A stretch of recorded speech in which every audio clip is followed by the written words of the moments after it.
So again, thank you so much for coming to the buyer seminar. We are here. It's not going to be super formal. Please raise your hand, ask any questions as they come up. We're here to help you guys in purchasing a house and what the next steps are to make it a smoother process. So kudos to you guys for taking this step to get yourself more educated when it comes to buying a house, because it can feel like a super overwhelming task, but once you get more educated, all that worry seems to kind of fade away a little bit. So we do have door prizes, gift cards for when everything's over. We've got a couple bigger ones. So I don't know how we'll get about the bigger ones. Highest participation or those questions. Who wants to sing and dance? I don't know. It doesn't matter. We'll figure it out. But I am Laura Vandervaart. I've been in real estate since 2019. I did ICU nursing before that. Decided I still wanted to help people, but I was not necessarily wanting it to be life or death. So I really have a huge passion in helping people. And I started out on a team, and then I broke out on my own. Recently switched brokerages about a year ago, and then decided to start my own team. So my team consists of my husband, obviously not here, doesn't do a whole lot, but he's licensed, so whatever. No, he's home with the kids. I should be quiet. He's getting them fed and stuff. Henry Johnson, he is a referral agent. He is also unable to make it tonight. Jordan recently was hired as an admin assistant to help with a lot of the really cool marketing things that we have going on. We plan for 2023. One thing we're getting ready to kick off is, I don't know how many people are local, but we're going to be doing a Loving Local Passport. So we're going to promote 6-7 businesses in the area. And then if you go and get a stamp on it, we're going to kind of let people know about those businesses. And then if you get them all stamped, you get a t-shirt. And you get entered into a drawing where you can win a bigger prize, which will consist of gift cards from each of those places. In order to go into that raffle, kind of some fun, exciting news is Paz is actually going to do a Laura Vandervaart ice cream flavor. So woo, you can kind of, if you go and take a taste of that and you like it, then awesome. If you don't like it, just get the stamp. Just get the stamp and we'll put you in the raffle. But it's going to be like cinnamon bun. You can never get that anywhere, and it's my favorite. So anyways, so we got some exciting things going. So Jordan has been very pivotal in the sign out here, the marketing, letting everybody know about this. I can barely post on Facebook without messing something up. So very grateful for Jordan. Jenna, I was hoping, this is Jenna Bond. If you want to say a little bit. Yeah. Go ahead. So I live in North Canton, kind of grew up here. Actually met Laura about 7 years ago. I used to babysit her kids. So that was always fun. I love the Vandervaart family. Laura and I actually, my husband and I reached out to Laura when we had started looking for houses. We were kind of thinking about some people, and I'm like, okay, Laura is like a person, a good person. We'll make the process personable. So that's the huge reason. And we found a house then this past summer. So super exciting. And Laura actually, I went to school for American Sign Language interpreting in Spanish at Kent State University. And Laura had brought up real estate to me. She's like, you're crazy about all these houses. And I think you'd be really good at it. I'm like, again, kind of like Laura, I just want to be helping people, obviously not life or death situations. But I have been in it now for about 6 to 7 months. And it took off. And it's super grateful for that. So I've been able to help a lot of people. And that always feels good. Handing over keys I always laugh. I'm like, handing over keys on possession day? I'm like, I think I'm more excited than the actual people. I'm like, this is awesome. So yeah, I've been working with Laura, and yeah, super excited for where I'm at. This team is awesome. So yeah. All right, thanks, Jenna. So so we'll go ahead and get started. It's really casual. A lot of times there are, rumors out there that it's easier to read the negative, right? So, oh my gosh, rates are up, it's impossible to buy, all these other things. Oh, I heard that person had to pay $40,000 over asking. So we are here to help answer any real, like we can tell you about real life experiences.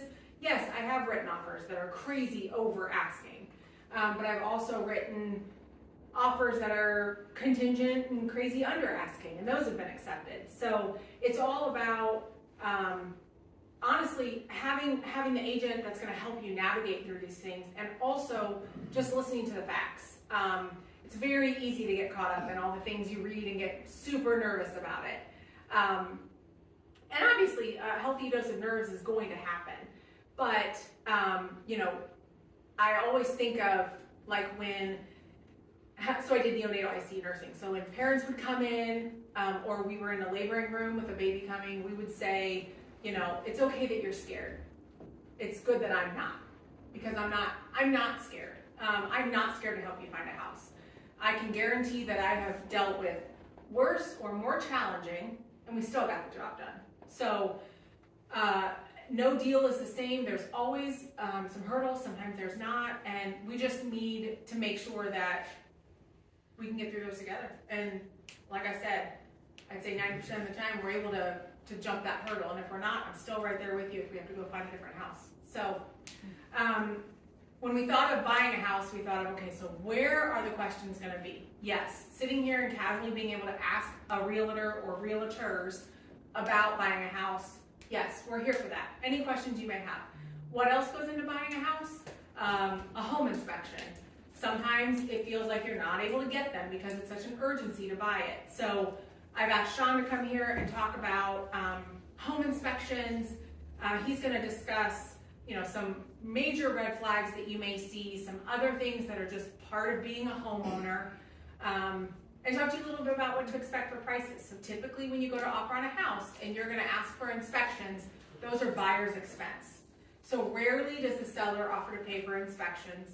If you happen to be, and again, I also asked Jason and his team to come because he's a preferred lender, preferred inspector, preferred lender.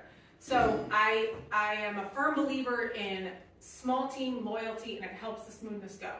So I know that if at 11 o'clock at night I have a offer due at 7 a.m., Jason's gonna get out of bed, and if he doesn't, Ryan's gonna be there, able to help with what I need. And then as far as inspections, I can't tell you how many times that I've taken a picture at a house and I've sent it to Sean and I've said, does this look like termites to you? And he'll either say, no, that looks, and he'll be able to answer it, and he's always right there to help. So these are two sets of people in the industry that I completely trust and highly recommend. So I'm gonna let Sean go first, talk a little bit about home inspection and some red flags and what you see and maybe what home buyers, and then open it up to the floor for any questions you may have for him, and then we'll kind of kick him over to the comfy chair and we'll have the lender stand that around. Yes, ma'am. So just as far as you were talking about market rates and they're up right now and doing that, so I guess what's considered good and where are they at now? As far as interest rates, perfect. So Jason, Yep. I think last we talked they were like low sixes? Yeah, so right now they have calmed down a little bit, okay? This time last year, honestly, everybody kind of knows they were probably in the threes, okay? With everything that's kind of happened, they're trying to curb inflation, so they're artificially keeping these interest rates a little bit higher, okay? So at one point, probably about 2 months ago, we were in the high sevens, okay? Sometimes even touching 8%. But what we're starting to see now, inflation's starting to come down, guys. Rates are starting to come down a little bit, depending on the loan type you're at. Conventional rates, you're probably going to be in the low sixes, okay? Mid to low sixes. FHA, which is like a government insured type loan, which I'll kind of talk about some of these here in a minute. You're probably in the low sixes. And then, you know, VA loans we're seeing them actually get all the way back into the fives, okay? Why don't you come up here? Because that's probably the burning question you're about good. lending. Hi, I'm Jason. This is Ryan and this is Rachel. I have been, just real quick, brief history. We have been we went to college together at Mount Union, and unfortunately we've been stuck together ever since. We have been in the industry since 2003. Okay, so we have seen a lot of these ups and downs and kind of turbulent times. Everything's kind of reciprocal in this business, okay, and in this industry. So what it's really doing now is it's kind of resetting itself. So what we have kind of been hearing, and what you guys have been hearing is exactly what Laura said. You're hearing all the negatives, okay? And it's so easy because negativity sells. But right now, if you look online, go to any thing that you see out there, now is the perfect time to buy, okay, when rates are up. And you might be saying, why is it a perfect time to buy? Is because right now, so many people have left the market because the interest rates have actually gone up. And they're waiting for these rates to go down. What we are hearing, and Ryan can attest to this, and what we're seeing is that by the end of 2023, beginning of 2024, they do anticipate these rates going back and settling somewhere in the mid-4s. Okay, that's what we're hearing. If you look at the trends, that's where it's going as well. Okay, but one of the things that people are doing is some of them are waiting till they get down to the 4s. Okay, just myself alone, I probably have over 60 pre-approvals that are just waiting for rates to go back down. What's happened now, though, is all these people have left the market. So now you're able to go in, like Laura was talking about, and all these people. 2 years, if you were in this market 2 years ago, you know how crazy it was. You go in, you're 40 grand over asking, waiving inspections, and it's chaos. And people were getting stressed because there's 40 offers on the same house, okay? Videos of people lined up outside of houses. Right. Which is wild. Yeah, so what we're seeing now is people are able to get, and they weren't accepting like an FHA loan or a VA loan. You know, somebody that's a veteran, they can't get a house because they want a conventional loan because the guidelines are a little bit more lenient on those. So now what we're seeing is those offers are now being accepted. You're not having to go 30 grand over asking for the house. You might even be able to get it a little bit below, okay? So there's a lot of opportunities now. So people that can afford to buy now, okay, with a slightly higher interest rate, what their advantage is gonna be is when rates drop a year from now, is come back, we'll refinance you at little to no cost, okay? And then get that lower rate, because these people then are gonna, when they drop, we already know what's going to happen. We've been through this. All those people, and I'm just one loan officer, all those people are going to come back and flood the market. What's going to happen? All those people now are going to be trying to buy the same house you are. Now you're back to those 20, 30, 40 grand over asking price. And yeah, they're going to have a lower interest rate, but their payment ultimately is going to be higher. Because now they've got a lower interest rate and paying 40 grand more for a house. Or you can get an interest rate, you know, that's a little bit higher now, 40 grand less, okay, and then refinance to that same rate a year from now. So you're going to be saving money if you can do it. So yes, you might be paying an extra $100, $150 on this house for the next 12 to 18 months. But if you can afford to do it, now's the time to do it, because guess what? When those houses start selling in your neighborhood for 40 grand more, guess what you just did? You just earned 40 grand in your pocket in equity into that house. Yes.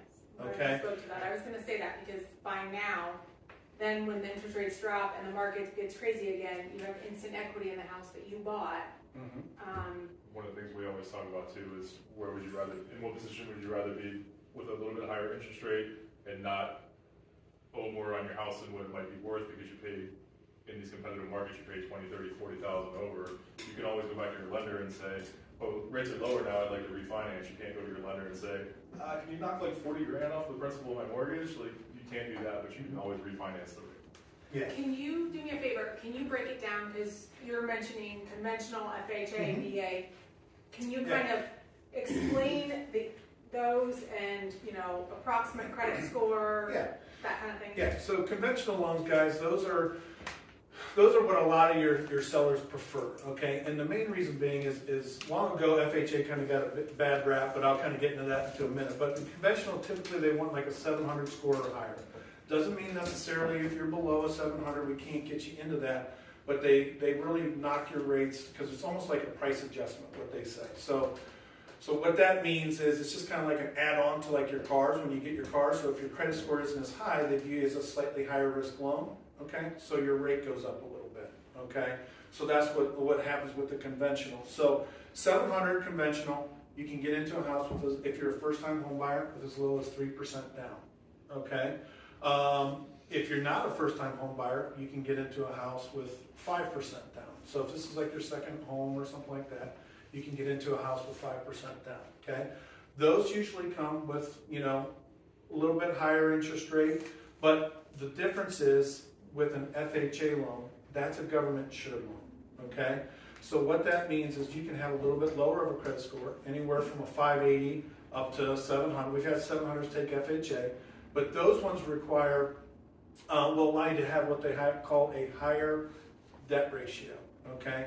And not to kind of bore you, but a debt ratio is like your income, okay, that you guys make and the debts that you're paying out, okay? Conventional's kind of strict on it, but if you're a little bit higher than that, you may be in this FHA government insured bucket, okay? The rates are still the same, okay, as what they are conventional, sometimes a little bit better. But where some person might, like you guys might be like, why would I not just take the FHA loan if the rate's a little bit better? Is anytime you don't put 20% down on a house, they charge you what they call a PMI insurance, okay? And what that stands for is private mortgage insurance, okay? And what that essentially is it's an insurance on the top 20% of that loan because they view it as a higher risk loan, okay? And with that, if you were to ever, I'm not saying any of you guys aren't, but if the loan was to ever get defaulted on, you didn't make your payments, the bank takes it back, they can file a claim on that top 20% to cover some of their losses, okay? With an FHA loan, that PMI stays on there for the life of the loan, okay? With a conventional loan, it falls off once you reach 20% equity into that house, okay? So short term, they're pretty much the same. Long term, the conventional is better, okay? Because that PMI will fall off. FHA also, when they're doing like appraisals and stuff like that, they're looking for some safety issues that conventionals don't care as much about, okay? 3 things with an FHA is peeling paint that we see, okay, GFI outlets and handrails. Okay, those are the 3 major things that we usually get flagged, and sometimes smoke detectors, okay? So sometimes a conventional seller will like that conventional loan because it's just a little bit easier to kind of get through if there's things wrong with the house or something like that. And those are really the only differences. I think that's one of those misconceptions. Yes. Laura talked about, like, things that you hear out in the world and myths about real estate and lending and that type of thing. There's some sort of connotation that an FHA borrower is a bad borrower. They had to go with a government loan. It's an FHA loan. It's a higher risk. Really, when it comes down to the seller's end of it, the only things that are different are those couple things that Jason talked about is they might have to put a handrail. If they took the handrail, they went to the basement down at some point over the years, they might have to throw a handrail up there. Or if they've got some peeling paint on an older house, they might have to clean that up because they're worried about like base paint. But they're really apples to apples kind of products. And several years ago, we kind of got into it. FHA was a little bit more strict, like on concrete. If there was like a bad crack in some concrete that was leveled, they would kind of flag some other stuff. But over the years, it's kind of really loosened up a little bit. So really, it's just a couple minor things for the most part that's going to be a little bit different with the FHA. And that's why now's a good time because there's not 10 conventional offers on the table to one FHA offer.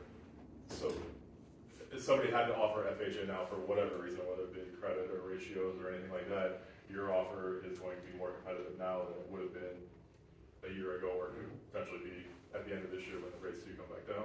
Yeah. And then the VA loan, guys, that's for a veteran. Anybody that's a veteran that's out there, okay? That is by far the best loan that you can get, okay? Because it doesn't require any money down. You can have the seller pay your closing costs, okay? So you can get into a house with 0 money, okay? And then with that, they insure the entire loan, which basically means you don't have to pay any PMI. That PMI that we were talking about a month, you don't have to pay it. So if you're a veteran, you want to go that route, and they come with the lowest rates, okay? Because Honorably discharged veteran. honorably discharged. If you're in the reserves, you do need to have 6.5 years of reserve service, okay? So those are the things, kind of with the VA, conventional, and then FHA, all right? Another thing, when you guys are kind of sitting here too, the toughest part for most people is just talking to a lender. Because what we have found, so many people are scared to find out where they're at. Okay, I just want to tell you, call us. If it's not us, call somebody, because it's not, 90% of the time, it's not as bad as what you think. And most of the time, even if it is to where we can't do something now, most people we fix within 3 to 6 months to where you can. Okay, so it's just that first step, and then getting over it. So many times when we have got somebody to finally give us a call and talk to them, we can walk them through, what is the best for you, and if now's not right, what can we do? We have credit repair. Okay, if somebody needs a little bit of repair, somebody might not know, hey, if I pay off this credit card down $200, my score jumps 30 points. That's a big difference as far as rates, being able to be approved, all that type of stuff. It's just making that initial phone call, if it's not, like I said, to us, to somebody, just to see where you're at, and then you guys can kind of go from there. But it's, the hardest part is that first phone call. After that, you're like, most people are like, I didn't believe this was this easy. It takes 30 minutes, and we can get you pre-approved, or at least point you in the right direction of where you need to go to be pre-approved. Ryan and I have worked with people that have had 400 credit scores, the high 400s, and within a year and a half, we had them in the house, okay? Because we don't just like, oh, you're no good, I'm sorry. No, we're trying to work to where you can have home ownership as fast as you can, and we understand life things happen, okay? It's life, it stinks sometimes. So we are here to try to help you, guide you through those ups and downs, and get you into that house, you know, as fast as you guys want to go. I think one of the things you mentioned about the down payment, this is a great time of year. We see a lot of folks this time of year because it's tax season. You'd be surprised with the FHA product 3.5% down, the conventional product 3% down. If you're getting a $5,000 tax refund, that's your 3% right there on a $150,000 house. Or it's great at working with the sellers to get them, especially in the market now where it's a lot less competitive, to get the sellers to kick in and pay your closing costs for you. So really you only need to have that minimum down payment. And a lot of times the tax return does that. Mm-hmm. And a lot of times, guys, too, like if you don't have that, you can get a gift from a family member, okay, for funds for closing. Or there are, like locally here, not so much in North Canton, okay, but Massillon, and also the city of Massillon and the city of Canton have two fantastic down payment assistance programs, okay? They will pay you up to $5,000 to live in their city, okay? And that can pay your down payment, they can pay your closing costs, okay? And then again, you can get into a house for no money. City of Canton, even if you don't want the down payment, well, they have a grant up to $2,000 that they'll give you and have you live in the city. Okay, it does have to be in the city limits and stuff like that, but those are just opportunities too. If you're looking, hey, I'm not really sure where I want to go, but man, I like this house and it's in the city of Canton, I'm telling you, take advantage of it if you can. It's free money, okay? And we can walk you through that process and who to contact, you know, with the cities, so you can start that application too, if that's something that you guys would be possibly interested in. They're pretty painless too. They work pretty much simultaneously with the loan process. It's not something that you have to go seek out first and then have all of your ducks in a row with that down payment assistance. Those two processes run pretty parallel and kind of wrap up all at the same time, and we can help you with that. And we've done so many with them. We know who to kind of contact, talk to, you know, and kind of, again, navigate you through that process. What questions do you guys have? Yeah. I've heard that you shouldn't spend more than like 30% of your monthly income on housing. Is that like? It's a good rule, okay? I'll be honest with you, it depends on the person, okay? Nobody follows that. Very few follow them. That is extremely smart, okay? But here's the thing too, when I say that, some people, they have somebody that might be going on a loan with them, or they might have somebody that's going to be living with them that might not be on the house. So there is more income actually coming into the household than you may be showing on the application. Because when we look at it, we're going to look at all parties, okay? And if I can sit there and go, all right, Mrs. Smith, if I take off Mr. Smith, I can get you a 0.5% lower interest rate. Okay, he can still be on title with you. He's still an equal owner. It's just going to show up on your credit. So we're going to look at that. So we know that this person's income might be coming into the household. So that, what you're saying 30%, might actually be in your case like 40%. Okay, in that case it's still okay. It's going to come down to honestly what your comfort level is.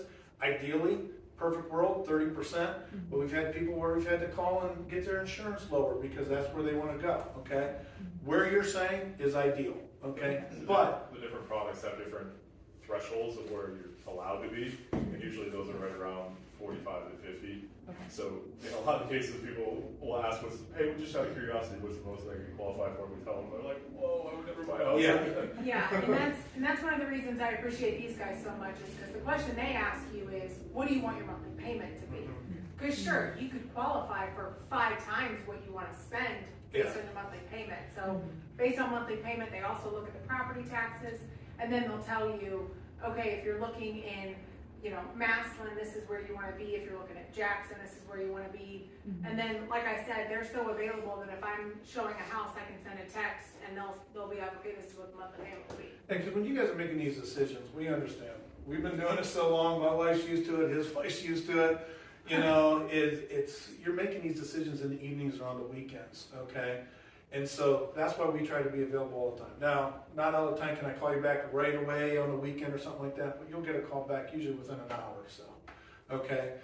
Because when you're making these decisions, it's important to be able to have all your information up front. Like, Laura and I have kind of like an agreement that, hey, I need to know what this payment is before they place an offer, because to me, I want anybody that's buying a house to know what their payment's going to be before they buy it.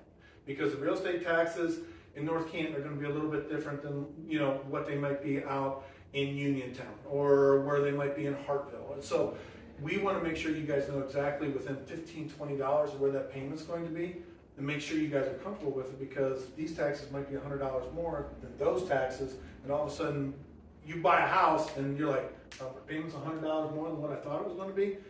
We don't want any surprises. Right. Okay, that's not what we want. We want you guys to know everything up front. But that was a good question. That's ideally perfect world. That's where you want to be. And when she's saying 30%, it's 30% of your gross income. Okay, is what we're talking about. So if you make 60 grand, you know, 30% of that a month, you know, is what they're ideally looking at. What the payment should be around. Any other questions? Okay. Thank you. Yeah. Thank you so much. I'm not going to. Ryan and I were sitting in these chairs. I was like, Ryan, this is starting to give away a little bit. So we're coming over the cushy chairs because it could have been ugly. Memorable. Let's look at it that way. Okay, so now I'm going to have Sean talk with you guys, tell him a little bit about himself. Brings donuts from Spectrum, let me say. Thanks, guys. Thanks, Laura. My name's Sean, the owner of Frontline Home Inspectors. We've been in business since 2018. A little bit about my background. Got into home inspections around 2015. At the time, I was still full-time in law enforcement. We had a very good work schedule, so I started working for another home inspection company, kind of similar story to Laura, where I was just working with somebody else. I thought it was better to go on my own, and we've been very fortunate to be pretty busy over the last 5 years. Pretty easy transition for me. Just had a plumbing business growing up. My family did some residential and commercial electric for a while, so it was kind of a head start in the learning curve. But we've inspected several thousand homes all over Northeast Ohio, Stark County, Summit County, just surrounding communities. And actually, before I get started, has anyone gone through a home inspection process before? Well, yeah. I'm just going to kind of give you an overview of the process, some things we typically find, and then a few tips for you guys to have successful home inspection experience. What will typically happen, you'll meet with Laura, then you'll talk to your lender, and you're going to start looking for homes. You finally get something under contract, and then the home inspector comes in and just wrecks everything. Because we're going to find all this stuff. But it's good that we find that, because in this process, kind of to speak about the lending team or further what the lending team was saying, knowledge is really power with things.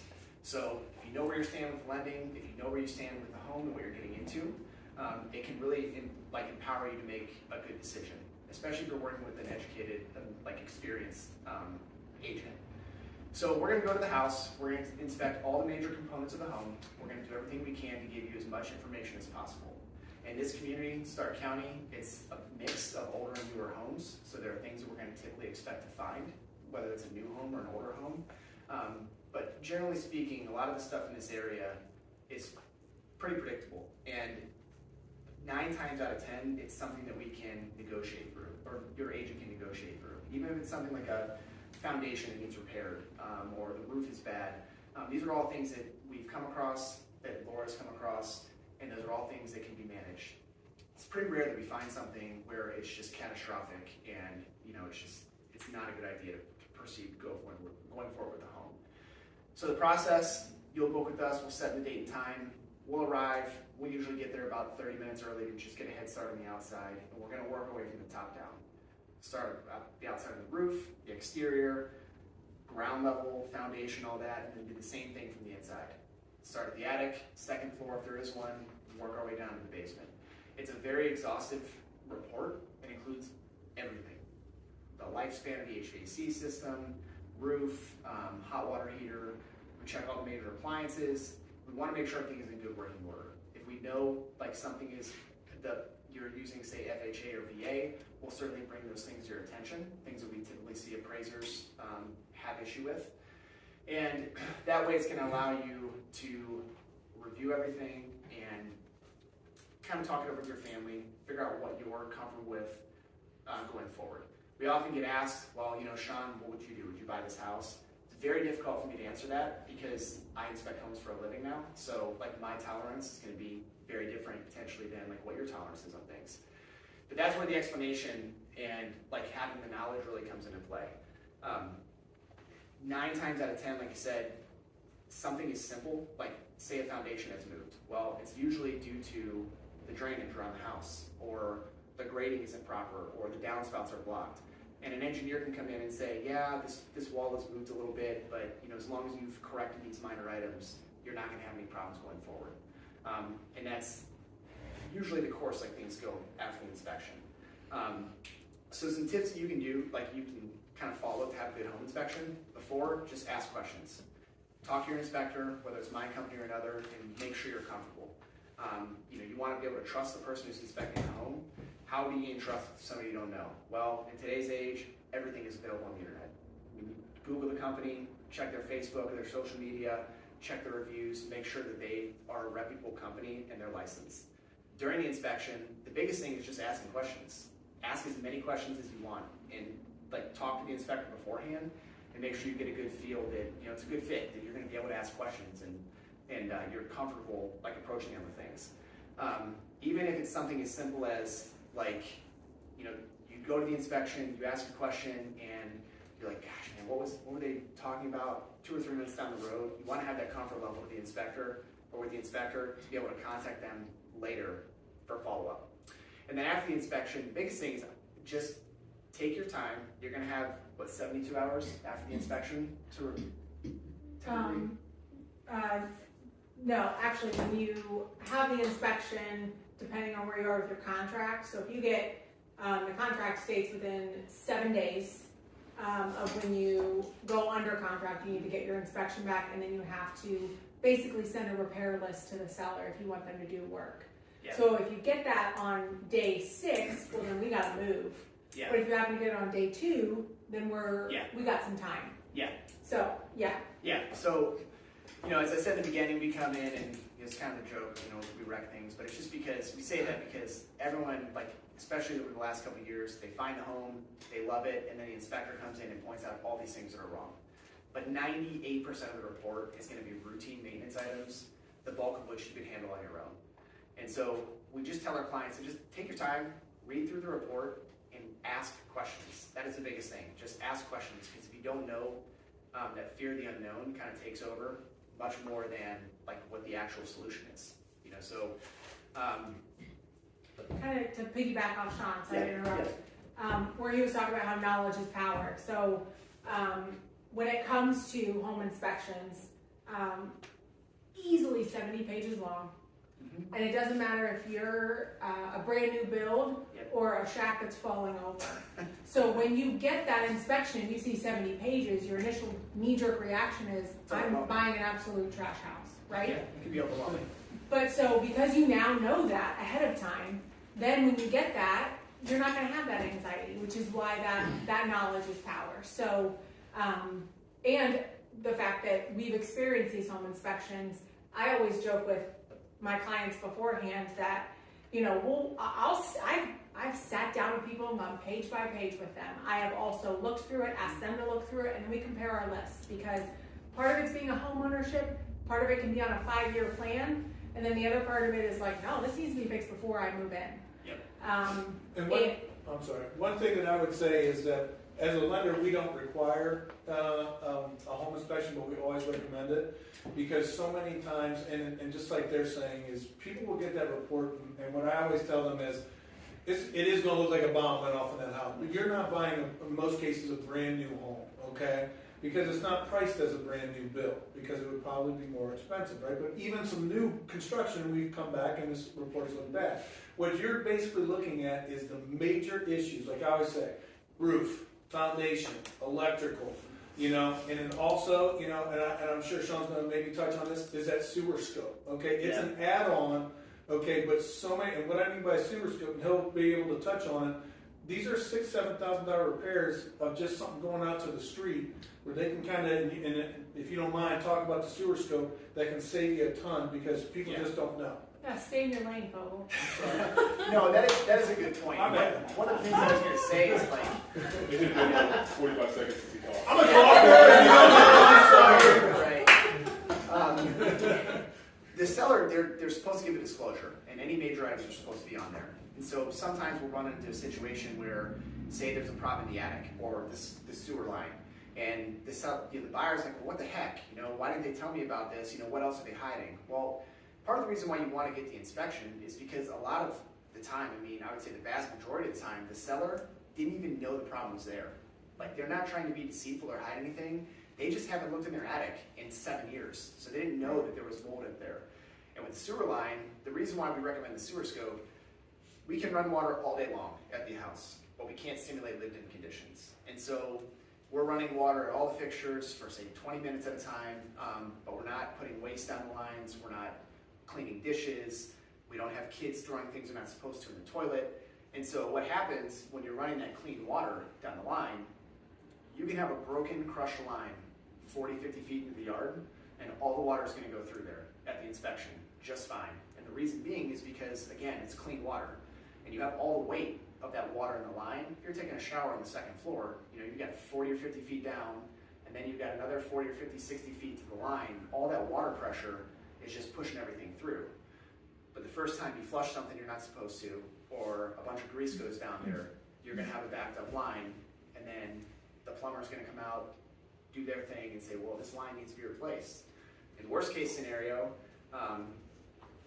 Laura, the team she was on before, she was adamant about us doing scopes because they had a client that they didn't get the scope done at the recommendation, and the sewer line just happened to go underneath the 75-foot concrete driveway, which needed to be tore out in the process. So the sewer line was normally $6,000 to $10,000 turned into a $40,000 repair when it was all said and done.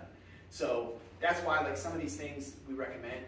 It's not just us trying to upsell you on an additional service. It's just there's value beyond just the price. So since we're talking about price, what you can expect to pay in this area, a standard home inspection is $350 to $450, somewhere around there, depending on the size of the home. That's typically how pricing is done. But a general starting point is in that price range. If anyone is deviating too far out of that, you kind of want to start to ask yourself why. If they're lower than that, I would definitely be concerned, just because what typically happens is it's people who are newer, they're inexperienced, and they're trying to just undercut everyone to start getting some business, which I can understand from a business standpoint. You got to get the phone to ring somehow. But you're paying for the experience of the inspector. So that's about the standard. Yes. So, what's the cost to scope the sewer line? If you want just the scope done, which we have had in the past over the last couple of years, because say it's a newer home and they're confident that they want the scope done, that would be $250. If you get it done with an inspection, it's $175. Now you do that? We do, yeah. Yeah. Yeah. And you were a plumber? I do have plumbing experience. I've seen scopes before. Mainly a plumber does it. Yeah. The reason, so I put my team through all the training, requisite training. I don't just hand them a scope, and they have to. It's similar to like an apprenticeship. They come with us on multiple, 100 plus properties before they do anything on their own. But the reason a lot of people do it, like at the inspection, is because even if they have to have a plumber come in and the plumber's like, well, I want to do my own scope, you wouldn't even have known about the problem until afterwards. And the pricing, if you contacted a plumbing company in the area, is typically double than what you would pay to get done at the home inspection. Yeah, you'll pay. So the good part about working with an experienced agent is, say we do the scope, we record the entire thing, we'll send over a video, and you're like, I just don't trust Sean's experience. Maybe that's the case. Talk to your agent. She's going to know plenty of people in the area who are contractors. They can just send a link over to the agent, to a partner or preferred contractor they work with. Or you can do the same. We'll provide you with the link, and you can send it to whoever you'd like, and they can say, oh yeah, I see what he means, or maybe this would be a better recommendation. So my husband and I bought this building in June or July, and we bought it from the city, so we were like, no, we don't need inspections, it's totally fine. We don't need anything, we don't need a sewer scope. And a month ago, my husband called me panicked because sewer backed up and our basement was filling. It was not clean stuff backing up. But to speak to what he's saying with the resources, within 15 minutes I'm on the phone with my plumber that I recommend for everybody. And he was like, do you need me to come tonight or can I come first thing in the morning? But he was like willing to help no matter what. And so he came the next day, he jetted the line, got it all taken care of. Sewer scope, thankfully, doesn't always mean that the whole line needs replaced. Sometimes it needs what's called hydrojetted. Is that what it's called? Yeah. Right? Okay. Listen to this guy. Are you a plumber by trade? No. Oh, No, okay. no. Are there any plumbers in here? Because they're hiring. No, I I'm was a just kidding. superintendent. Oh, So okay. you've got a pretty good knowledge. Yeah, well, their building. What's I that? played a lot of Super Mario Brothers. All right. Oh my gosh. And so how much is a hydrojet usually and Depends. that's just like a really, really forceful amount of water that just goes through and breaks up if there's like some root intrusion and stuff like that. If the whole pipe, like clay pipe, is crumbled, then you need to get a whole new line. Yeah.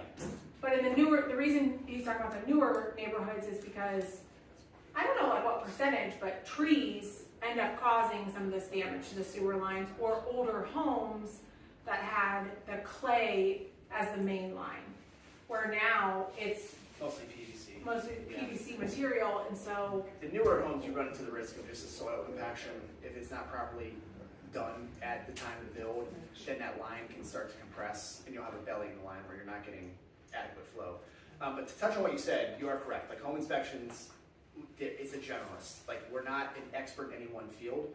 We do a lot of training in a number of different fields, and this is where the experience matters. So we do train regularly with contractors, roofers, plumbers, electricians. We send all of our guys out, or they come to us, and we have regular training with these trades. So we're kept up current on industry trends, new code updates, what new products are available, things of that nature. So we're not just going out and, we looked at a book real quick and now we're just going out and inspecting a home. right. So Right, so, on a report, they know a little about a whole lot, that's what I'm gonna say. Sorry, a little about a whole lot, a whole part of the house. So, probably 10 times out of 10, you're gonna see if there's a chimney, recommend being looked at by a certified chimney inspector, or get a chimney sweep. If there's an electrical issue, recommend certified plumber to, if there's like a double tap on the fuse box, or, things that you'll see and you might immediately think, my house is gonna catch fire immediately. Where we are like, oh, okay, a double tap, that's a $40 thing, I got my electrician, I can send him a picture, he can send us a quote, like, we got you. But so that is where his relationships with people, there's a Greg Snyder who does royalty roofing around here. He has been up on a roof at a house and he's sent pictures to Greg immediately, and then we immediately got some answers for the buyer of the house. So one of the options is a general home inspection, which is the most popular one to get. But there are a few others, and they're a beautiful one-stop shop. They can do all of it. Well, septic, radon, mold, all that. So, Go ahead. On the other options. Yes. So then, like, if it's got a well and septic or whatever, is that included in like the general whatever basic standard? It is not. It is not. Yeah. So the fee for that is $250 per. If it's a well, it's $250. If it's a septic system, $250. Those systems, depending on the county that you're in, they'll require an inspection prior to being done, and it just has to be done. But that's one of those things where even if you waive the general inspection, please get the well and septic checked out, just because the cost on that can be, you're starting at $10,000 and up. In some cases, depending on the loan program, that might be required for the loan. So, well, a lot of cases at a minimum would be just a water test to make sure that the water is drinkable. Yeah. And then it could escalate from there, depending on what the appraiser sees when he goes out there. But I think Laura can kind of touch this too. Most cases, if you're dealing like in Stark and some of the surrounding counties, the seller has to get that, is one that's usually paying for that well and septic inspection, because it has to be able to pass in order for the deed to transfer into the new buyers. Yeah. True, but depending on the market. Correct. Right. Yeah. This market probably got a lot better chance. Yeah, because Yes. before sellers were like, Yes. "Psh, I'm not paying for a thing." Yeah. But and like I just had a listing in green. They were well and septic, and I wanted to be ahead of the game, so I paid for the well and septic to be done, so that when it came for title transfer, I was like, "We got it, we're good." So in Summit County, you do have to get the well and the septic. In Stark County, it's just the septic that you have to get inspected. So in order for the title to transfer, all these silly rules. Go ahead. Yeah, if you've never had a well and septic system, it can be a bit overwhelming. It's kind of foreign, especially if you've been on public water, but you would adjust pretty quickly. And the inspector who comes out, we have one guy on our team who specializes in that. I would say 90% of his work is just well and septic, and he can explain the entire system to you. How it works, where your shutoffs are, what kind of well system you have, because there are multiple types, same with the septic system. But generally speaking, if it's a well problem or a septic problem, that is an issue that like Laura's going to have to negotiate. I mean, because you can't move in if you're not having a functioning, well or septic. So a couple other things, just real quick. Radon is an issue in this area. If nobody knows what radon is, it's a naturally occurring gas. It's caused by the depletion of uranium in your soil. It ends up as radon, and it just comes through the earth, through the soil. It is 100% dependent on what the level or what the soil is underneath your home. Every house in Northeast Ohio has a level of radon, but the EPA set the state guideline at 4.0 picocuries per liter of air.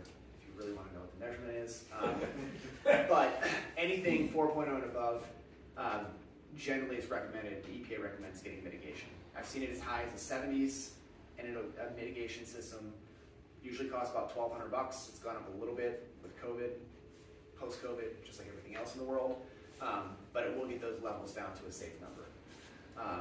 Termite, wood destroying insects inspection, depending on your loan type, it's necessary or it's a requirement. Generally speaking, we only charge that unless it's going to be something that you need, and it's more of an administrative fee because there's additional paperwork that needs to go into that.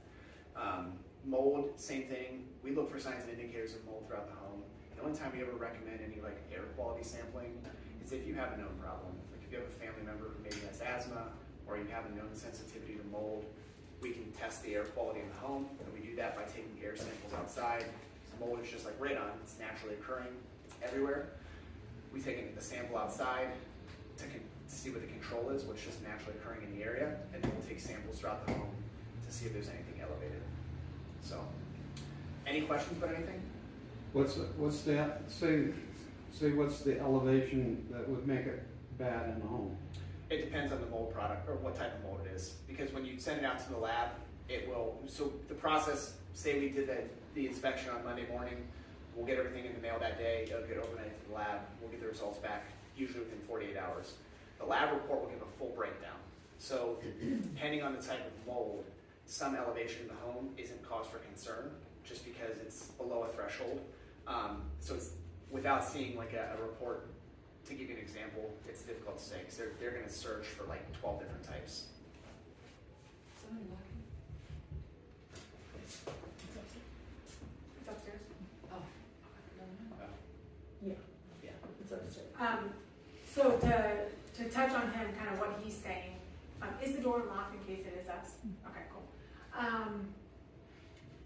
The general home inspection, we had that one where we didn't pay for a test, but we walked in the basement and he was like, "Hey, come here," and termites everywhere. You can see it, and so he was like, "Hey, come here." And so my buyers ended up walking away from the house. Technically, they didn't pay for a pest inspection, but that's the kind of like work that they do. They want what's best for you guys, and they want to look out for that kind of stuff. So, Those common thing we run into with mold is in the attic spaces. People don't vent their bathrooms properly, or they're, depending on the type of home, elevation just isn't adequate by design, just a design flaw. So we'll see mold in the attic. If I see mold, well, potential mold in the attic, so we have to word it. I can't say for certain until we send it out for testing, but I'm not going to recommend testing when remediation is going to be required at that point. So Laura would contact a specialist who she may know. They'll come out and give a quote, and we'll get it handled. And it's really not necessary to do the testing at that point because you're going to want the specialist to come in anyways. When you get your home inspection, like he was saying, I mean, I have gotten where we got back and there were so many things wrong. The radon was high, the septic system, I think the roof needed replaced, I mean, all this stuff. And sellers did it all. So at some point, you kind of lay it out there. In order for me to move in, I need this stuff done. And then it's my job to make sure that your list isn't, the toilet paper holder is a little loose on the wall. Like, we're not gonna do that. It's really about safety and structure of the house. That's what we're asking for with the home inspection and the repair list that we want.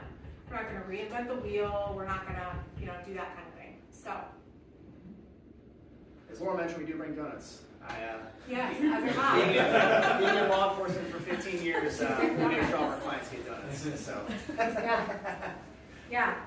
So it's a fun fact about him. Cop brings donuts. Yep. That should be a takeaway. All right. Just a quick question, and this may be kind of obvious. Like, obviously, a lot of homes are listed as is. So then, when this inspection happens, does that mean the seller is not willing to correct? Just like that would be all up to the buyer. Correct. Gotcha. That makes sense. And obviously, like I said, that might be an obvious question. No, it's not. It's not an obvious question. Well, I will tell you this though too. We've been with Laura on a few cases where it's an as-is, purchase. Okay, and then the home inspection has come back with a couple items that need repair. And sometimes it is something where they'll do the repair, but they might raise, say, the purchase price up, or somewhere it's met in the middle, and we can still negotiate that deal. Now, it is telling you ahead of time chances, but there is chances where I would still not walk away from a house because it says as is. Right. But Laura can come back to the seller, maybe work something out with them. We've done it before. There is opportunities there. Jenna just did that 2 days ago. I see on that a lot as-is. on estates. There's an estate situation where somebody inherited the property, and they're like, the kids are like, it's as is. We're not doing anything. Buyer, take it or leave it. That's where your agent can work with you too, because depending on how long that property's been sitting on the market, they may say as is the first week, but then 3 months later, when the same issues come up and it's prohibited them from selling the property, all of a sudden that as is isn't quite so as is as it used to be. And if it's something like the furnace doesn't work, or the entire electric needs replaced, something to that effect, well, the agent can go back and say, look, I know it says as is, but they can't even move into the home at this point. We couldn't even finance the house like that. Couldn't even finance the house, so they're simply a cash buyer at that point. Yeah. One of those doesn't come along. Now they start opening up to other options. And it's just like Sean was saying too, as far as a lot of these homeowners don't even know that issue that is getting popped up was an issue, And then once they have it, they're like, crap, I can't believe, like Ryan said, I can't sell this house unless this gets repaired. Because now technically I have to disclose it on anybody else that comes and buys the house, because now I know that is an issue. So there is yes and no. Because from a seller's perspective, the common misconception is we're going to ask you to tighten screws, and we're going to ask you to mop the floors, and we're going to ask you to do all these things. So when they say as is, they're basically like, I'm not even going to give a buyer an option to nickel and dime me. However, a lot of agents recognize we're not going to ask for stupid stuff, but guess what? If your furnace isn't working, that's a big deal, and we need to know those things. And so if you didn't know it, your furnace is broken, and we either want you to pay for a home warranty, or we want you to repair the furnace. So really, everything's negotiable is absolutely the truth. Everything's negotiable. So I would say a lot of it, like the one that just happened. I mean, Yes. like we've always talked about, it's always good to have a good rapport with the other agents, just because you're able to then, ask for those things. Right. And they're more willing to do it. It's especially a lot of agents out there, I feel like, understand first-time home buyers, of like, right. You don't know what you don't know. Like, I was just a first-time home buyer 6 months ago, and it's like, you just don't know. You never, those big problems that might not be big problems, but you think they're big problems, So I think a lot of that goes into that, and then sometimes just depending, they're willing to do it for you, even though it's as is. You know? Right. And yeah, I mean, I think that's super important. I mean, we try and be big proponents of networking with other agents. I have coffee with them, lunch with them, we network with them, because then that helps a lot too for our clients, because like just the other night, I showed Sam a house and I knew the listing agent. As they were calling on the way up, and I was like, listen, my girl loves this house, you know, all this stuff, and he was like, yeah, I got 6 offers. It's gonna have to be pretty insane. And so we walked through it, and now then knowing the terms, we didn't have to get crazy rat race. We knew this isn't it, you know? But there are times where we leave a house and don't have that same rapport with somebody, and it's under contract and they forgot to market, and we're like, oh great, my buyer's in love, and now, you know. So, what questions do we have as general, anything goes? What is the highest, price for an inspection that you should kind of be like, oh, I need to look elsewhere? So it really in this area, it's based on square footage mostly. Most of the price increases start around 2,000 square feet. So if you've got a home and they call and they quote like, say just a standard like 1,500 square foot home for like 500 or higher, that's going to be on the higher end. Usually, as with anything else, one of the local businesses is going to be a little bit better on pricing. So there are some national chains in the area. They're going to be higher. They have a lot more overhead with franchising fees and things of that nature. So it's going to kind of drive that price up. One thing I also wanted to kind of say as far as like with Ryan and I, a lot of people are like, what, do I have to pay anything up front to the lender like to get started in the process? We don't charge anything, okay, up front, okay? So you guys can essentially get under contract, go all the way, sleep on a deal, okay, on the house, and be like, wake up and be like, I don't want this house anymore, and you guys aren't going to owe us anything, okay? The only thing at that point in time that you guys could potentially be required to pay would be as if we did an appraisal on the property, and that's only because we paid a third party. Any of Laura's clients, okay, we front the cost of the appraisal for them, just so we're not waiting for somebody to give us a credit card. So we just front the appraisals to keep everything going smooth and kind of flowing through. So if for some reason something was to happen, you guys decide you don't want to move forward, okay, you would just be responsible to pay for that appraisal. Okay, typical appraisal is kind of similar to Sean's. They're running anywhere between $500 to $600 for your standard appraisal. Who could answer what do you guys have to pay for a buyer's agent? Is there a prize for this? Oh. Yes, there is. Who knows the answer? $25 gift card for whoever gets it right. What was the Can question? you restate the question? Okay, restate the question. Listen to her. She's like leaning forward. I'm ready. What do you guys owe? What do you guys have to pay for your buyer's agent, for us to represent you? 3%? 3%? Oh, oops. Nothing. Not a dime.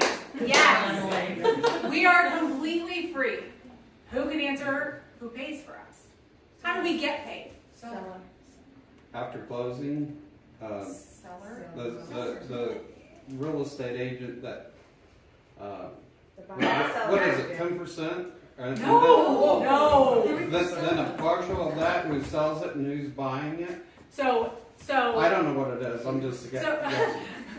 If you want to sell and I can charge you 10%, cool. I have to split that with maybe 3 people. Right. I am a standard 5% across the board. There are people that do 7, there are people that do 6, and then there are people that do 4. In my opinion, the people that do 4 are going to give you the job of a 4% commission, right?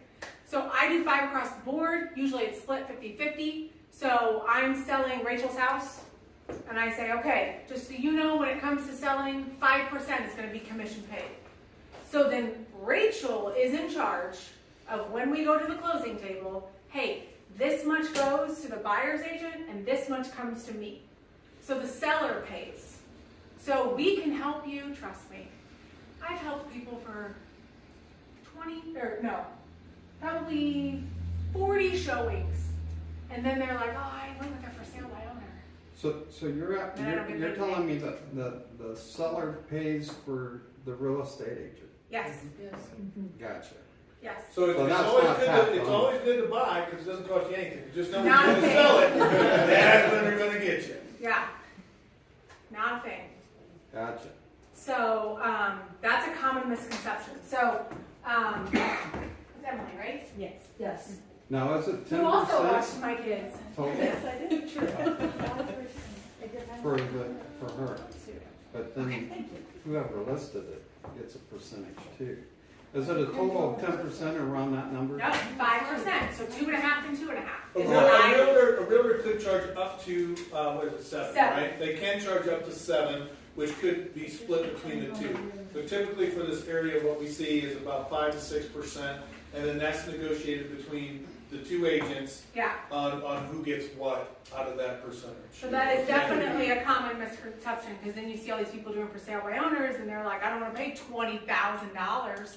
Well, you're Never that The much. percentage will be higher once you factor in closing costs. So Well, right, but that's yeah, just on talking sale. about yes, on commission. So, commission, So then- yes, but once you factor in all the other expenses, you will be a higher percentage than that 5% or whatever you're. Right, so just commission paid is Correct. 5% Yeah. with me. And then we get into title, which will be for the seller seminar, because this is more like seller talk right now.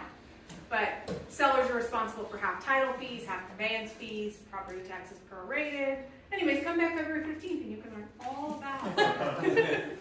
Laura, But between the two, I think when we were talking, we kind of glossed over how a seller could contribute towards a buyer's closing costs.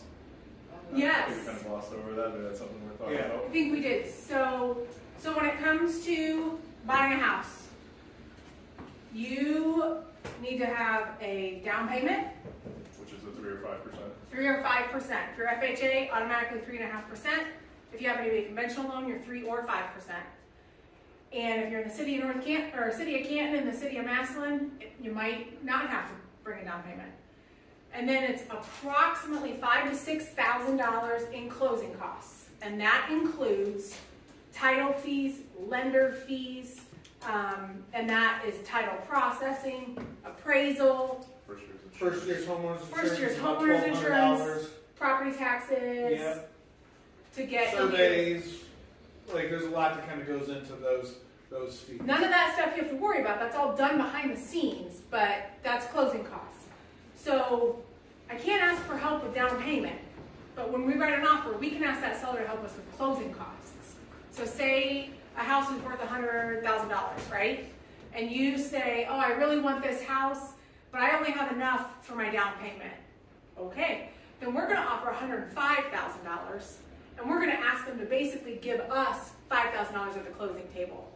They're still getting what's considered a full price offer, but they're basically, if you picture sitting at a closing table, I'm still getting my 100, and in order to help you close, I'm gonna shuffle 5,000 your way, and then if you have one of these programs, all of a sudden what you have to bring to the table, I sat at a table, and a buyer sat there, brought nothing, and got a check for $500. I don't really know how that happened, but I wasn't gonna argue. The first house I purchased, we did that. They can all get their- What? The closing costs. The first house I purchased was a VA loan, 0% down, but I had the closing costs. And at the people who I was working with at the time, their suggestion, they said, well, if your purchase price is, say, $150, if you agree to $155, it'll come nothing out of pocket because that money went to the back to the seller. And so by doing that, I got the house literally zero money out of pocket. We do VA loans all the time for purchase, where people walk in with their ID and a pen and walk out with the keys. Yep. Right. So yeah, there are common myths out there. You think you have to have thousands and thousands of dollars to buy a house. But it's not true. There are always ways to make it work with a contract and have something. I mean, obviously you gotta have something. Should I have a veteran to like do this house for me? Maybe go very. Sean, what are you doing, buddy? We have so much to do. One loan type, guys, I forgot to talk about, okay? USDA? USDA. It is for your more rural areas, okay? Now, it does have does require a little bit higher credit score, but it also, it needs to be in a rural area. So like North Canton, but like it won't qualify. But like East Canton, Louisville, some of those areas, you can get into the house with no money. It's another 100%. T County? T County, it's All over. all over. A lot of Tuscarawas County.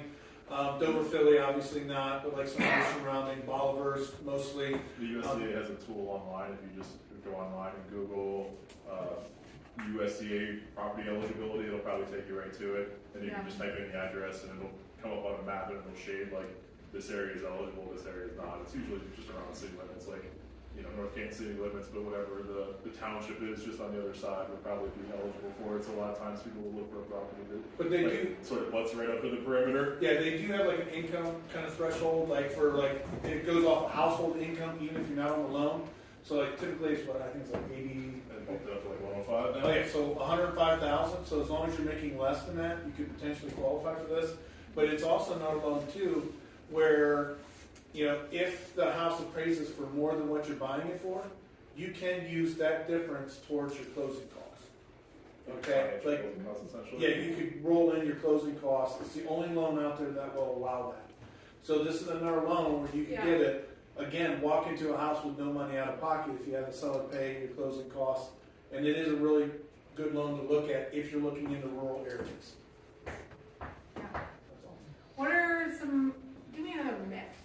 Give me another myth that you think, I want to be like mythbusters. I've got a good one that we hear a lot when it comes to people's credit. People's perception of their own credit is, in our experience, usually worse than what it actually is.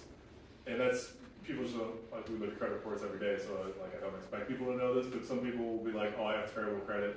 I was like 4 days late on my credit card payment like 3 years ago, so I have terrible credit, I probably can't buy a house. Well, look at that person's credit and they've got like a 700 credit score, because credit, the way the credit cycle works is the creditors can't report you late to the credit agencies until you've been a full 30 days late on a payment. So, it slipped your mind, you forgot to make your car payment, and you made your car payment 2 weeks late one time. You made your car payment late 2 weeks late forever. They can't report that until you go 30 days. So a lot of times people's perception of their own credit is much worse than what it actually is, because they think, well, yeah, I was late on this, I was late on that, but you weren't really technically late in the eyes of credit reporting, so those things have an effect with your score. That's why we would say, like, come talk to us, just lay it out there, like, hey, these are my concerns, this is kind of what I'm worried about, like, okay, let's take a look at it and see where we're at. Does it affect your credit whenever you run it and take a look at it, or? So there's sort of a hierarchy of the way that the credit agencies, lack of a better word, penalize you in your score.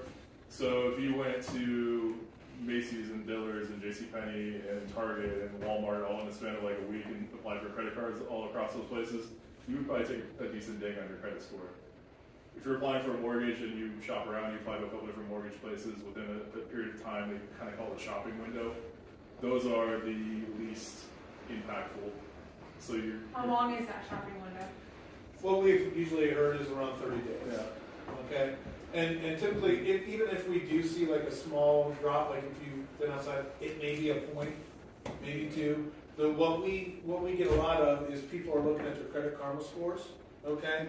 And for whatever reason, Credit Karma is always about 10 or 15 points higher than what we're seeing when we pull. So sometimes people have always got this misconception of, well, when you run my credit drops 10, 15 points. Well, a lot of times they're looking at Credit Karma, when we're pulling it, we're seeing the true score that everybody else will. Don't ask me why it's only 10, 15 points higher. It's just an approximation. They have like a model that approximates what the score is. But typically when you run it, we should not affect your credit at all. If it is, it may be a point, maybe two at the most.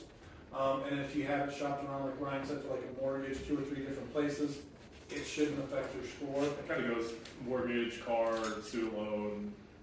Now you're getting into things that are what they consider to be riskier behavior. Sure. Because the credit scores are all just based on essentially how close are you to being bankrupt is what a FICO score actually is. Like the lower score is, the closer you are to being defaulting on everything. High scores, low risk. So they look at behaviors for everything. Like this person's trying to take out a bunch of credit cards all at one time, something's going on, like these are, and the alarms go off, these are bad. But somebody trying to buy a house, that's a normal thing, the things that you're going to do. That's a person being responsible in the view of the score models. Right. Okay. Oh, yes. For a conventional loan, you said that you're looking for a 700 credit score. If you have less than a 700, but maybe you want to put $40,000, $50,000 down in cash, will that? It would help. For sure. Yeah, and a lot of times, you know, like there's people in situations like, again, when we look at their credit, you know, we're going into this and we can get them still approved for a conventional loan, but maybe they paid off a bunch of debt. Or we tell them, hey, pay off XYZ credit card, it's going to jump your score up to a 700 by the time we close, okay? We have the option to what they call rescore your credit. If you wait a lot of times for the credit bureaus to rescore your credit, they're waiting for those billing cycles to continuously go through. So it could take, most of the time when we're seeing credit reports, they're 30 to 60 days late on when, like months as far as their reporting. So they're behind, okay? What we can do is if it's mid-cycle, we can pay a fee to get them updated immediately. Within 7 to 10 days, we can get those scores to jump. So like you might place an offer and I'll give you your worst case scenario. Hey, you know, your rate today because your credit score is 680 might be, you know, 6.875. But by the time we close, we're going to try to rescore this. If we get your score to, you know, a 720, your rate's going to go down to 6.375. And then we'll float down the rate, okay? Another thing too, speaking of floating down rates, let's say you get into a contract real quick and you lock your rate in and then all of a sudden the market drops, okay? We can float down rates as long, it has to be a certain percentage that it goes down. So it protects you from rates going up, but it also gives you the option if rates go down, okay, that you still have that option to get that lower rate. So we're still monitoring those things as the market's shifting, even if we get you locked in, okay? I'd like to use your example just to kind of talk about the risk-based. So everything that we do in our world is risk-based. How much risk is there to the potential borrower defaulting on this loan? There's really like three pillars of that. There's the collateral, what they talk about, the house is in good shape, we've got good collateral on that. There's the credit, and then there's income assets kind of fall into one category. And so when an underwriter or even the automated systems, a lot of it's done by computer, they just kind of look at all of the things and it plugs it into an algorithm and spits out whether they like it or they don't like it. Those things can be manipulated by compensating factors. So you're saying, like, okay, so if I have slightly less than a 700 score, maybe I'm a 680 or maybe I'm a 670, if I'm only putting the very bare minimum down on that loan, I'm still probably going to be at the top end of the risk threshold because I don't have a lot of my own money. I'm not putting a lot down. They're lending on the very top end of what that collateral is worth. But I have $40,000, $50,000 now, and now I'm only 75 or 80% of the value of the home is being lended on. Now all of a sudden that pillar of risk has come way down over here, so now it makes a lot more sense and you have a lot better chance of being able to go with that conventional loan at a lower credit score because you have this great compensating factor over here of having this big chunk of money to put down, and now the bank isn't at as high of a risk because if you were to not pay on that, they've got all this equity in the house that they could recoup. Okay. Bonus question. Go ahead, Dale. Is it hard to get money for raw land? Yeah, it's like if you're just looking for vacant land, unfortunately we don't do those type of loans. Those are going to be more of like your I don't know, like your credit unions, some rural. There are some rural creditors out there. We actually have connections with some that if you need one, we can give it to you. But typically when you're buying raw land, nowadays they want 40-50% down of whatever the cost is. If you're trying to finance, you know, a portion of that land. Okay, that's a big difference compared to like if there's a home already established on it and stuff like that. But we do have lenders, since we don't offer it, and we do have a relationship where we can refer you over to if need be. Once you're, when you find a house that you like and you want to write an offer and you get the house, how many times through the buying process are you in negotiations?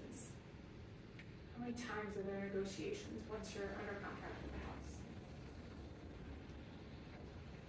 Do you guys think One once? time? You think you're stuck with it no matter what? Once you're under contract, it's yours. Too bad. Not Sure. You negotiate all the time. Yeah, So what do you think? anything comes up, you negotiate. You didn't sign, So- you haven't signed it off yet. You don't have the title. Wow. Inspection Okay, comes back. there's alright, something. okay.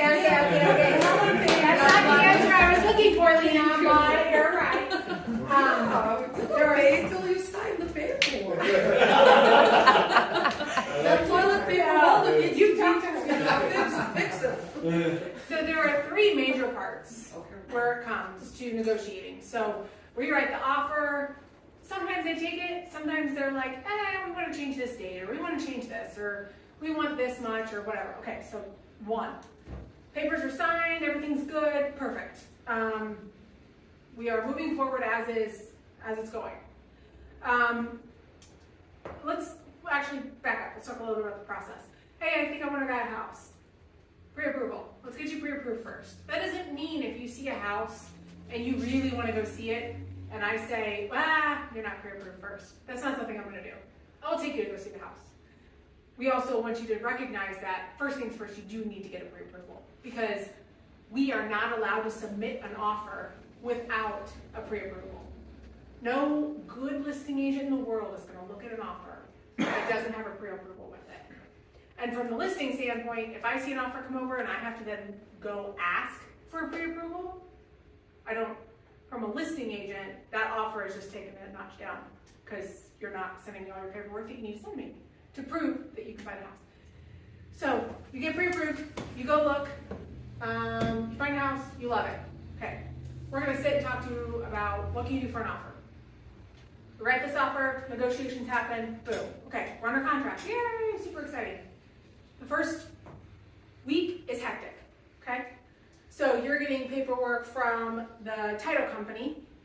You're gonna get paperwork from, on the back end, what Jen and I are doing is we are getting all the paperwork filled out and as much math as we can started and sending it to title, escrow. We're sending all the paperwork we need to your lender. And then your job is you need to turn in earnest money, and you need to let us know a good day and time for inspections. Then we're going to work on getting the inspection scheduled. Who can tell me what earnest money is? Nah, you already got one. I actually don't know. Oh, okay. I do know that if you are a buyer and at some point in time you're like, hey, I don't want this house anymore, you are at the chance to lose the earnest money. Whatever money you paid, you will lose the money. Yeah, Whatever. maybe. I guess it's gonna depend upon the realtor who is representing. Well, no. I'm kidding. Okay, so you're wanting a $100,000 house. You need to put 5% down, and which means you're putting $5,000 down, right? Earnest money. Let's say, hey, I think you should do $1,000 earnest money. You're sitting there thinking, is that on top of the 5? No, it's not. It's essentially a down payment on your down payment. So you bring $1,000 for earnest money, which is something they want within 24 hours of acceptance of an offer. Then your down payment on the contract is going to say $4,000, because 4 plus 1 is 5, and that's 5% of a $100,000 house. What Lena's talking about is, say you go through inspections and you're like, oh my God, I do not want this house. So the two ways that you can get out of a house and collect your earnest money back is if the inspections are an issue, and if you fall out of buyer financing. Truth be told, buyers will always get their money back. You just may have to wait for 2 years. May of this upcoming year, my buyers that have not gotten theirs back, they're going to get it back. I've been watching the clock for that. You know, they had an illness come up and they didn't know if it was life-threatening, and they knew, I cannot move forward with this house. No mercy was shown by that other agent nor the sellers, so it's been sitting there for 2 years. And that wasn't for lack of trying or multiple emails and phone calls. So usually you get your earnest money back. If you are writing an offer, getting an offer accepted, and then you're like, change my mind, and then you do that like 3 more times, that's going to be a problem. probably gonna need to find another realtor at that point. But also, these are legal and binding documents. So they're not like wishy-washy, but it also means that you go back into negotiations. So no one's ever gonna force you to buy a house. Once inspections are done, we sit down, we talk about it, and then we come up with a repair list. There are gonna be times where you maybe have to say, I wanna get a general home inspection, but it's for my interest only. I'm not gonna ask for any inspections. I'm a first-time home buyer, and I just wanna know the blueprint of my house. Not legit blueprint, but the ins and outs, outlets and plumbing, and hey, this is gonna be a corroded valve, we need to get that replaced, that's on the list when we move in, and that kind of thing. So that would be when you would negotiate again. Okay, we get an appraisal back. House was listed for 100, we offered 105, it only appraised for 90. Okay, what are we gonna do? Seller's not just gonna give up 15K. So then that's when the two agents talk, okay, what are we gonna do? We can send comparables and fight the appraisal. Hardly ever win, but we can try. And then we can talk with the lender, what are our options? Based on what the loan is, can we adjust, what they're bringing, and then they pay PMI a little bit, or, it doesn't just mean because it appraised low, oh, forget it, we're not gonna be able to do this. If it appraises high and you're the buyer, sweet, you've got equity, awesome, we move on. Not to interrupt, but appraisal is an opinion of value. So, I mean, I feel like some people, we really haven't had it much because we're usually looking at comparables and seeing what other properties are selling for if we're telling you what to offer on a property. But Right. It's an opinion of value, and sometimes I feel like people might, I guess this is a myth, but they're like, oh my God, if it appraises for 2,000 under, well, that's not worth it. Like, that's not the house but another appraiser could come out, you know what I mean? It's not like you're getting yourself into a hole. Plug your ears, Who pays plug for your the ears. appraisal? What? Who pays for the appraisal? So essentially what the buyer will pay for the appraisal, okay? For Laura's team, what we do is we actually front the cost, like I said, for you. But the buyer will be responsible for it. Ultimately, at the end, as long as you go through the loan, will be responsible. Part of what you agree with the closing. Yeah, it's part of the closing cost when we quote you, like Laura was saying, between that 5,000 6,000, that's included in that price. But the appraisal cost typically runs anywhere between like $500 to $600. And it could be a little bit more than that depending on the nature of the house. Like if you have somebody that has like 60 acres or something like that, or a duplex or an investment property, those sometimes range a little bit higher. But your standard appraisal itself is going to be anywhere between like $500 to $600. Yeah. And truth be told, I've told people at times, appraisals are dependent on, we have door prizes for you. Sometimes appraisals can be based on the appraiser's mood, and that makes it difficult. And it could get another appraisal the next day and be a big difference. So for a buyer, it definitely holds weight, and it can definitely hold up a loan if it doesn't appraise properly. But typically right now, I'll be honest it's with such you, a small handful of times that appraisal's an issue. Yeah, Usually right everyone's now- spot on. right now when everything was crazy 2 years ago, it was the first time probably Ryan and I had seen it in probably 6, 7 years where we were starting to see appraisals come in undervalued of what the asking price was, okay? And since things have calmed down, we have not had a short appraisal in probably the last 8, 9 months. So it's probably a 6 to 8 month window. Yeah. The first one we got, I had to look at it twice, and I called Jason, I said, the appraisal came back short on purchase? Yeah, that ever happened? Right. Right, and it's very rare that it happens, but that's why you get the appraisal too, because you want to make sure you're not overpaying for the house as well. Because when things were getting crazy, that is the purpose of the appraisal. Some people look at it as a negative, oh my gosh, this house came in. Would you rather it come in 4 or 5 grand less and negotiate down the contract, or 5 grand more, and then when you go to sell it, now you're underwater? Okay, so that's why that appraisal is so important to get done, because we're making sure you're not, for our sake as a lender, that the collateral is valued at what they're selling the house for, and you as a buyer knows that when you go to sell that, that is what the house was truly worth. So it's And where we gotta be careful is if we're asking for closing costs, and we say, we're gonna offer you $5K over or, you know, 5K over purchase price plus 5 in closing costs. Well, then if it doesn't appraise for that, then the way I look, so I play poker, so I like to think of it as a poker term. So like, the way I look at it is you've got a little bit of a safety net here, because if you don't need the 5K in closing costs, at that point, it was a bonus to get that 5K in closing costs, then we've got some room to wiggle with there. I'm not saying we're just gonna give up the 5K, we're negotiating for you, but it definitely helps almost like a built-in appraisal gap, which hopefully you guys will all be under contract before we get back into those. But those are things where you're saying you're gonna bring extra cash to the table if it doesn't appraise, and all these chaotic things, so. Any other questions?